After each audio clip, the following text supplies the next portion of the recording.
Hey guys, मेरा नाम है विराट एंड इस चैनल का नाम है नॉलेज विराट। सो गाइस, आज की वीडियो बहुत ज़्यादा कमाल की होने वाली है क्योंकि आज हम जानने वाले हैं उस रहस्यमयी जगह के बारे में जो कि पूरी दुनिया में इस वक्त चर्चे में है। मैं और किसी की बात नहीं, उस समुद्र की उस खतरनाक जगह, एक खतरनाक त्रिकोण यानी ट्राइंगल यानी बर्म्यूडा ट्राइंगल की बात कर रहा हूँ। बर्म्यूडा ट्राइंगल एक बहुत ज़्यादा मिस्टीरियस जगह है। तो इसके बारे में जानने से पहले मैं आपको इसके बारे में सब कुछ बता देता हूँ, फिर हम इसके सॉल्यूशन पे आएंगे। सबसे पहले बता दूँ कि ये एक ट्रायंगल है जो कि हमारे ग्लोब के ऊपर आपको बर्म्यूडा आइलैंड से लेकर Miami Florida, San Juan, Puerto Rico तक मिलेगा। और ये ट्रायंगल पूरी तरह से एक बहुत बड़ा समुद्र का एक एरिया है।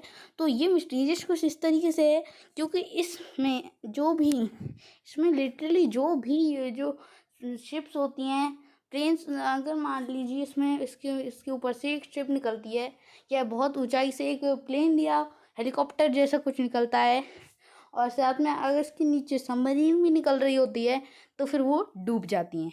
जी हाँ, ये बहुत ज़्यादा खतरनाक होता है क्योंकि इसके अंदर कोई भी रह नहीं पाता है। मतलब इसमें जो भी आज तक है कोई भी वापस नहीं लौट पाया है। तो इसके बारे में आज मैं आपको फुल डिटेलिंग में बताने वाला हूँ कि आखिर क्या क्या होता है इसके अंदर, क्या क्या हो सकता है, आखिर इसमें ऐसी चीज़ें क्यों होती हैं, आखिर यही जगह ऐसी क्यों है या फिर सिर्फ यही जगह नहीं है। इस सब के बारे में पूरी डिटेल्स में पूरी इन्फॉर्मेशन मैं आपको देने वाला हूँ। एंड ये जो मैं वीडियो बहुत टाइम बाद डाल रहा हूँ, उसके लिए सॉरी कि मैं इतने दिन से वीडियो नहीं डाल रहा। तो बिना टाइम वेस्ट करिए अब हम अपनी इस वीडियो को शुरू करते हैं। तो लेट्स गेट स्टार्टेड। सबसे पहले आते हैं कि ये जो हमारे जगह है ये असल में कब आई थी, तो कब डिस्कवर हुई थी। ये है लगभग समथिंग अप्रॉक्सीमेटली 1503 यानी 1503 के समथिंग में ये जो है डिस्कवर करी गई थी। इसमें बहुत सारे जो लगभग हज़ारों जो है यहाँ पर शिप्स और साथ में हेलीकॉप्टर्स और प्लेन जैसी चीज़ें गायब हो चुकी हैं। एंड ये जो जगह है ये पूरी तरीके से आप देख सकते हो ध्यान से कि एक तरह से ये बवंडर सा होता है। इसके अंदर क्या होता है ये किसी को नहीं पता है। अभी मैं आपको बताने वाला हूँ उसके बारे में। तो सबसे पहले मैं आपको कुछ लोगों के साथ हुई कुछ घटनाओं के बारे में बताना चाहता हूँ, जो कि घटनाएं बहुत ज़्यादा चर्चा में हैं एंड बहुत सारे लोग इसमें फंसे हुए हैं। बट जो मेन कुछ हैं उनमें से एक है हमारे क्रिस्टोफर कोलंबस। इन्हें तो आप जानती होगी, एक बहुत मशहूर एक्सप्लोरर थे जिन्हें जो है यहाँ पर किया था एक सफ़र। तो मैं आपको बता दूं कि इस एरिया के बीच में हम ना ही कंपास यूज़ कर सकते हैं, ना ही कोई भी इंस्ट्रूमेंट जिससे हम जो है यहाँ पे अपने आप को लोकेट कर सकें। ये जो है हमारे जो क्रिस्टोफर कोलंबस थे, आपको पता ही होगा कि उन्हें एक बहुत ज़्यादा एरिया जो है मतलब एक तरीके से अलग जगह ढूंढने का एक बहुत ज़्यादा शौक था एंड वो एक्सप्लोरर थे, इसलिए वजह से। मैं आपको बता दूं कि ये जो हमारा होता है टोटल बर्म्यूडा ट्रायंगल, ये होता है हमारा अटलांटिक ओशन में, जो कि यूनाइटेड स्टेट्स जो है उसके एक एरिया फ्लोरिडा जो है उसका सिटी वहाँ पर जो है वहाँ से शुरू होता है। मैं आपको बता दूं जैसे वो लोग गए थे, हमारे क्रिस्टोफर कोलंबस अपनी क्रू के साथ अपनी शिप पे गए थे एक और नई जगह खोजने के लिए। तब वो इस जगह के पास जब आए तब उन्होंने नोटिस करा उनकी कंपास काम करना बंद कर चुके थे। हाँ, जो कि एक तरह से नामुमकिन समझ सकते हैं क्योंकि ऐसा नहीं हो सकता कंपास ख़राब नहीं हो। जहाँ तक कि उनके पास शिप में बहुत सारे कंपास थे, उन्हें सबको चेक करा, वो अचानक से 1 सेकंड में पलक झपकते बंद हो गया, वो काम नहीं कर रहे थे। तो इस बात को देखकर जो है हमारे क्रिस्टोफर कोलंबस बहुत ज़्यादा चकित से रह गए क्योंकि कंपास आखिर इस तरीके से अचानक से इतने सारे बंद कैसे हो सकते हैं। और फिर उन्हें देखा कि बहुत ज़्यादा तूफान आ रहा था, बहुत ज़्यादा बुरी हाल हो रहे थे शिप के एंड बहुत ज़्यादा उन्हें तूफान और बाकी चीज़ों का सामना करना पड़ा। पर फिर उन्हें नोटिस करा आसमान में एक अजीब सी चीज़ को, जो उनके साथ की उनकी क्रू मेंबर्स ने भी नोटिस करा जो कि आसमान में बहुत ज़्यादा चमकती हुई लाइट थी, जो कि एक बहुत बड़े गोल से रूप में दिख रही थी। अब वो आखिर क्या था ये उन्हें समझ में नहीं आया। तो उसके बाद उन्हें उसे एक मिस्ट्री समझकर उन्हें सोचा कि ये हमें और भी लोगों को बताना चाहिए, इसलिए उन्हें अपनी किताब में ये सब लिखा, जिससे हमें पता चल चुका है। और ये जो जगह है मैं आपको बता दूं, ये असल में एक नॉर्मल सा ट्रायंगल है, पर इसके अंदर जो घटनाएं होती हैं वो कुछ इस तरीके की हैं जिसे खतरनाक बनाती हैं। और इसे जो है डेविल ट्रायंगल भी कहते हैं। और साथ में इसके और भी अलग अलग नाम रखे गए हैं, जो कि नाम फ़िलहाल तो ठीक से पूरी तरह से नहीं करे गए हैं कि मतलब इन नाम को जो मेन नाम जो इसका है वो है बर्म्यूडा ट्रायंगल। सो मैं आपको ये बता दूं कि अभी मैं आपको ये बताना चाहता हूँ इसके कुछ रीज़न्स। तो पहला रीज़न आता है यानी कि हमारा हरिकेन्स। तो हरिकेन्स वाला जो रीज़न है ये टोटली ये बताता है कि यहाँ पर हरिकेन्स की वजह से जो है बहुत सारे जो हमारे शिप्स और हेलीकॉप्टर्स और प्लेन्स हैं वो सारे डूब सकते हैं। तो इसी मैं आपको एक बार डिटेल में बता दूं कि हमारे देश जो वर्ल्ड है उसके अंदर जो सबसे ज़्यादा हरिकेन जिन देशों में आते हैं वो उनमें उनकी लिस्ट है। फर्स्ट नंबर पे चाइना, सेकंड नंबर पे यूएसए, थर्ड नंबर पे क्यूबा। तो यहाँ पर सेकंड नंबर का यूएसए जो है वो जो है वो हमारे बर्म्यूडा ट्रायंगल की एरिया में आ रहा है। और साथ ही साथ में जो बर्म्यूडा ट्रायंगल है वो फ्लोरिडा के पास में। यूनाइटेड स्टेट्स का सबसे ज़्यादा हरिकेन जिस शहर में आता है वो फ्लोरिडा ही है। और साथ में क्यूबा भी बर्म्यूडा ट्रायंगल के एरिया में ही आता है, भले ही चाइना नहीं आता है, पर ये जो क्यूबा और फ्लोरिडा हैं ये बहुत ज़्यादा मेल खाते हैं इस बात से। एंड अब आते हैं अपने अगले जो रीज़न है, दो रीज़न। मैं आपको दूसरा रीज़न बताता हूँ एंड मैं आपको सिर्फ 3 रीज़न बताऊँगा क्योंकि वीडियो जो है लंबी हो रही है। तो दूसरा रीज़न ये है कि एक हमारी पानी की वॉल्केनोज जो होते हैं अंडर वाटर उनकी वजह से।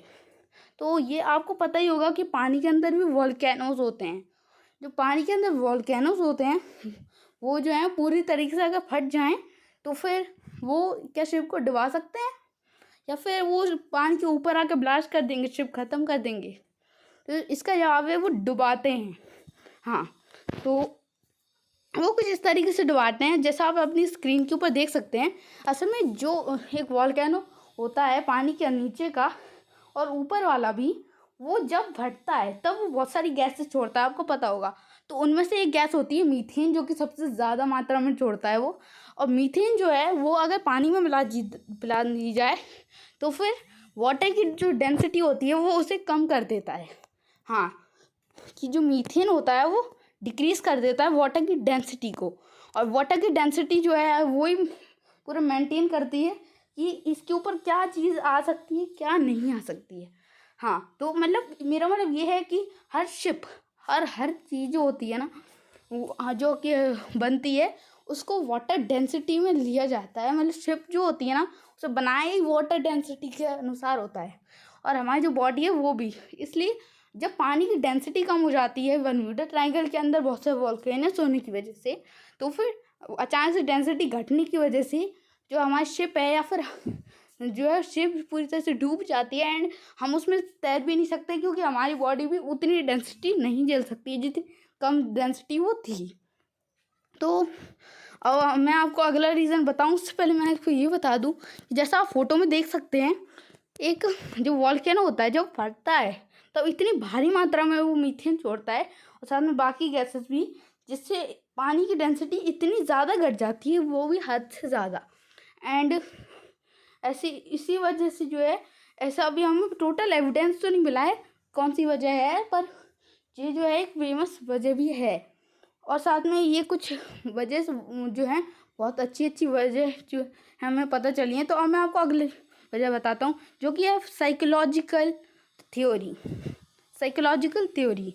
हाँ, ये सुनने में थोड़ा अजीब लगता है पर मैं आपको बता दूँ इसके बारे में भी कि साइकोलॉजिकल थ्योरी के एक एग्जांपल मैं आपको देता हूँ कि सपोज दैट आपने एक गाड़ी खरीदी है, ठीक है। सपोज आपने एक कार खरीदी है जो कि आपने जो है जब खरीदी है उसके बाद आगे चल के जब आप किसी रोड पे जाते हैं, आप किसी रोड पे गए हैं और आपको जहाँ वहाँ पर दिखती है कुछ गाड़ी उसी मॉडल की जो आपने खरीदी थी। तो आपके दिमाग में ऐसा लगेगा आपको कि हमने खरीद ली, उसके बाद इन लोगों ने खरीदी है। और जो है एक रोड में जो है हमारे एक और मॉडल की गाड़ी ऐड हो चुकी है एक तरीके से। तो आपको जो है ये ऐसा लगता है, सिर्फ लगता है, क्योंकि ना असल में चाहे उसमें कोई बदलाव ना आया हो, पर जब वो जो चीज़ है ना पूरी तरह से एक साइकोलॉजिकल अपने दिमाग के अंदर बैठ जाती है, तब अपन को वैसे ही लगता है कि ये असल में ऐसा नहीं है, अभी बदला है ये। और मैं आपको अगली एक चीज़ बता दूं, अभी मैं आपको एग्जाम्पल के बाद अब इसके हिसाब से समझाता हूँ कि आप देखिए कि हमारा जो बर्म्यूडा ट्रायंगल है, उसके बाद जापान में भी एक ट्रायंगल आता है। हाँ, जापान में भी के समुद्र में भी एक ट्रायंगल जैसी एक शेप है जो कि बहुत ज़्यादा फेमस है। उसे कहते हैं ड्रैगन ट्रायंगल, क्योंकि उसके अंदर भी शेप और साथ में बहुत सारी चीज़ें जो हैं डूब चुकी हैं। पर उसके ऊपर आपने एक, अब सोचिए कि आपने कभी ड्रैगन ट्रायंगल के बारे में अगर आपको पता है तो आपने क्या उस पर ज़्यादा ध्यान दिया है? नहीं, कोई ध्यान नहीं देगा, क्योंकि सबको बर्म्यूडा ट्रायंगल जो है वो थोड़ा वैसा लग रहा है, जबकि ड्रैगन ट्रायंगल ने भी वो सब कर रखा है। एंड हमारा जो इंडिया है उसके अंदर उड़ीसा जो स्टेट है उसके अंदर भी एक ऐसी एक एयर स्ट्रिप है, अमरुडा एयर स्ट्रिप, जो कि पुराने ज़माने में ब्रिटिश ने बनवाई थी।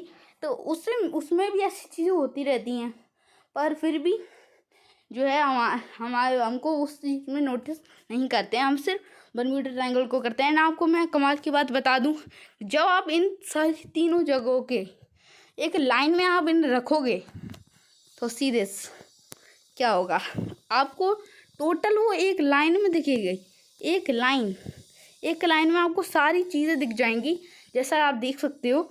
एंड लाइन में ये एक लाइन टोटल तीनों चीज़ें आ रही हैं। दिस मीन ये इक्वेटर और उनके एक अलग से पाथ को भी रिप्रेजेंट कर सकता है बर्म्यूडा ट्रायंगल और ये सारी जगहें। तो इससे ये तो साबित होता ही है कि सिर्फ बर्म्यूडा ट्रायंगल नहीं है, ऐसा और भी हैं।